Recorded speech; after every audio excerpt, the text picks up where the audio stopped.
நீலகிரி மாவட்டத்தில் அதிமுகவின் முன்னாள் சட்டமன்ற உறுப்பினர் தலைமையில் நலத்திட்ட உதவிகள் வழங்கும் நிகழ்ச்சியில் கம்யூனிஸ்ட் கட்சியின் மூத்த தலைவர் நல்லக்கண்ணு மறைவிற்காக மௌன அஞ்சலி செலுத்தப்பட்டது.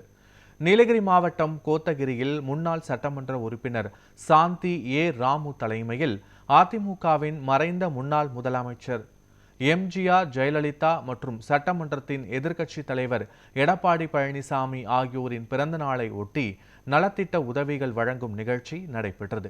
இந்த நிகழ்ச்சியில் பேசிய அவர், 525 தேர்தல் வாக்குறுதிகளை அளித்த திமுக அரசு கடந்த 5 ஆண்டு கால ஆட்சியில் எந்த ஒரு வாக்குறுதியையும் நிறைவேற்றி செயல்படுத்தாமல் மக்களை ஏமாற்றி வருவதோடு 5 ஆண்டு கால ஆட்சியில் மகளிருக்கு உரிமை தொகை வழங்காமல் தேர்தல் நேரத்தில் ஓட்டுக்காக 5000 ரூபாய் வழங்குவதாக அறிவித்து மக்களை ஏமாற்றி வருவதாக தெரிவித்தார். மேலும் வரும் சட்டமன்ற தேர்தலில் மக்கள் சிந்தித்து அதிமுகவிற்கு வாக்களித்து எடப்பாடி பழனிசாமியை முதலமைச்சராக்க வேண்டும் என கூறினார்.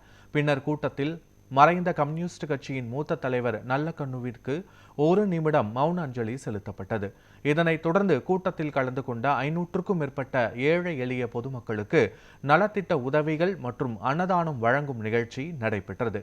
இந்த நிகழ்ச்சியில் அதிமுகவை சேர்ந்த மாவட்ட பேரூராட்சி நிர்வாகிகள் மற்றும் அமமுக மாவட்ட செயலாளர் மற்றும் நிர்வாகிகள் என பலர் கலந்து கொண்டனர்.